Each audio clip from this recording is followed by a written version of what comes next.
Para saudara dan saudari yang Tuhan cintai, selamat pagi dan selamat bertemu lagi dalam Renungan Harian, edisi hari Sabtu, tanggal 24 April 2021 dalam masa Paskah yang ketiga. Mengawali hari yang baru ini, kita hendak mendengar dan merenungkan sabda Tuhan. Marilah sebelum kita mendengar dan merenungkan sabda Tuhan, kita berdoa. Dalam nama Bapa dan Putra dan Roh Kudus. Amin. Allah Bapa Maha Baik, dalam pembaptisan Engkau memberi hidup baru bagi orang yang percaya kepadamu. Lindungilah kami semua yang dilahirkan kembali dalam Kristus dan bebaskanlah dari kesesakan. Semoga kami semakin setia memelihara rahmat-Mu. Bersabdalah ya Tuhan, kami siap untuk mendengarkan. Terpujilah Engkau Bapa, Putra dan Roh Kudus, kini dan sepanjang segala masa. Amin.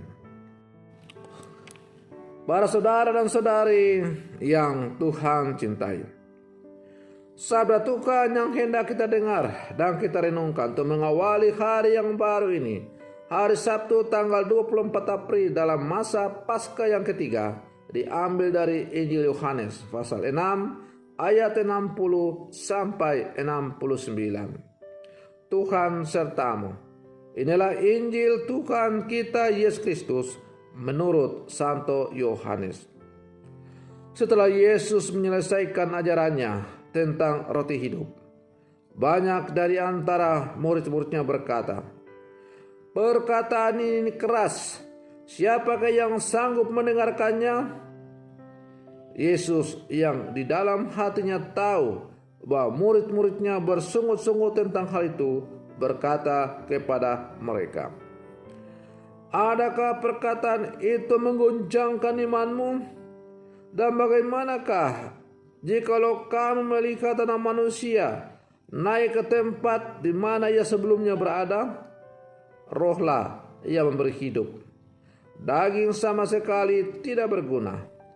Perkataan-perkataan yang kukatakan kepadamu adalah roh dan hidup. Tetapi di antaramu ada yang tidak percaya." Sebab Yesus tahu dari semula siapa yang tidak percaya dan siapa yang akan menyerahkan dia. Lalu ia berkata, "Sebab itu telah kukatakan kepadamu, tidak ada seorang pun dapat datang kepadaku kalau Bapa tidak mengaruniakannya kepadanya." Mulai dari waktu itu banyak murid-muridnya mengundurkan diri dan tidak lagi mengikuti dia. Maka kata Yesus kepada ke-12 muridnya, "Apakah kamu tidak mau pergi juga?" Jawab Simon Petrus kepadanya, "Tuhan, kepada siapakah kami akan pergi? Perkataanmu adalah perkataan hidup yang kekal, dan kami telah percaya dan tahu bahwa Engkau adalah yang kudus dari Allah." Demikianlah Injil Tuhan. Para saudara dan saudari yang Tuhan cintai, menjadi pengikut Yesus dan menjadi muridnya bukanlah perkara yang gampang. Mungkin banyak di antara kita yang mengikuti Yesus hanya karena menyaksikan atau mendengar mujizat-mujizat yang telah ia lakukan. Bahkan masih ada di antara kita yang meminta suatu tanda agar percaya. Beriman dengan cara seperti ini tidak memiliki dasar yang kokoh, sehingga mudah goyah dan diruntuhkan, apalagi kalau menghadapi tantangan-tantangan. Mengikuti Yesus dan mewujudkan sabdanya dalam kehidupan sehari-hari menuntut sikap penyangkalan diri dari pihak manusia. Hal ini tidak mudah dilakukan oleh manusia. Para saudara dan saudari yang Tuhan cintai, seringkali manusia melihat sabda Yesus sebagai sesuatu yang tidak masuk akal, seperti bahwa gagasan Allah yang menjadi santapan.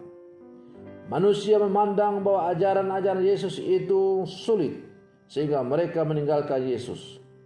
Namun, Rasul Petrus bisa meneguhkan iman kita.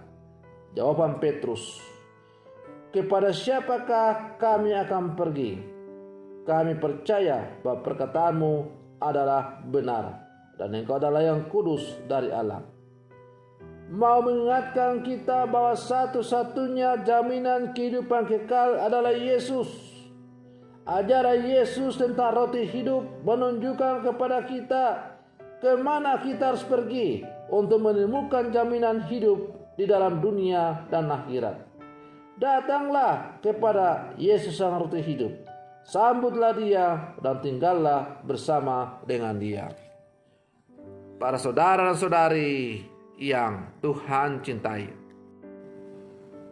reaksi para murid Yesus terhadap sabda Yesus mengenai roti hidup mirip dengan reaksi kebanyakan orang Kristiani zaman ini terhadap Injil.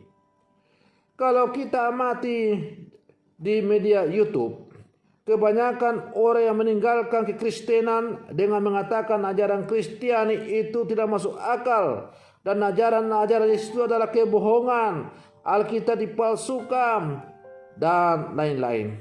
Bahkan ada orang yang mengatakan bahwa Yesus itu bukanlah Tuhan, yang menjadikan Yesus Tuhan adalah Rasul Paulus, dan masih banyak lagi sejumlah serangan-serangan yang kita hadapi. Dan celakanya, serangan-serangan itu justru dilakukan oleh mantan orang-orang terpelajar, misalnya para pendeta atau mantan pastor yang kemudian meninggalkan imannya dan menjadi seorang mualaf. Tapi kita tidak perlu takut. Iman kita adalah benar bahwa untuk beriman akan Yesus, orang tidak hanya bisa bermodalkan rasio. Kelemahan berpikir atau keterbatasan rasio atau pikiran sebenarnya tidak dapat dijadikan sebagai ukuran untuk menyatakan sesuatu sebagai salah satu yang benar.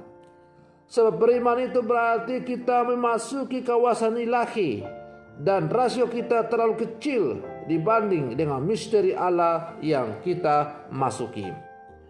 Para saudara-saudari yang Tuhan cintai, kelompok murid yang meninggalkan Yesus berkata perkataan keras, siapakah yang sanggup mendengarkannya? Sebaliknya, Petrus lalu berkata, "Tuhan, kepada siapakah kami akan pergi? Perkataanmu adalah perkataan hidup dan kekal. Dan kami telah percaya dan tahu bahwa engkau adalah yang kudus dari Allah." Menjadi murid Yesus adalah karunia ilahi. Menjadi murid Yesus bukanlah ambisi atau ego pribadi. Seorang murid Yesus yang merasa bahwa sabda Yesus tidak searah dengan kepentingannya, lalu meninggalkan Yesus, adalah tipe orang beriman yang menjadikan dirinya sebagai kriteria utama dan bukan Allah. Kepungahan rasio adalah aral rintangan bagi beriman yang sejati. Lebih daripada sekedar memikirkan Allah, kekristenan atau kekatolikan menawarkan dan memanggil semua orang untuk mengalami Allah. Para saudara dan saudari yang Tuhan cintai, memang tidaklah gampang untuk menjadi murid-murid Yesus yang tangguh dan sejati di zaman sekarang. Kadang-kadang tawaran-tawaran dunia, kenikmatan dunia, hidup enak, uang, jabatan telah membutakan mata iman orang sehingga orang rela meninggalkan imannya, meninggalkan Yesus demi kenikmatan dunia yang ditawarkan itu.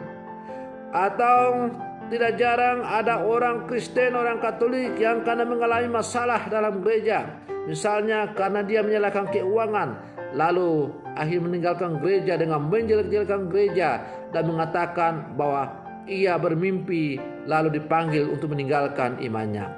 Para saudara dan saudari yang Tuhan cintai, orang yang begitu gampang menjual imannya demi untuk sesuap nasi, dan kemudian balik menyerang iman kepercayaan yang semula, bukanlah seorang pemberita kabar gembira yang baik yang patut dicontoh. Itu adalah contoh nabi-nabi palsu yang harus kita hindari dalam kehidupan kita. Karena itu jangan terlalu mudah percaya dengan kesaksian-kesaksian yang banyak kita dengar di YouTube dan sebagainya. Karena kebanyakan itu mereka lakukan supaya mendapat sesuap nasi. Para saudara-saudari yang Tuhan cintanya, semoga permenungan saya ini semakin menghantar kita untuk menjadi orang-orang Kristen sejati, orang Katolik sejati dalam seluruh kehidupan kita. Semoga demikian. Amin. Tuhan Yesus memberkati.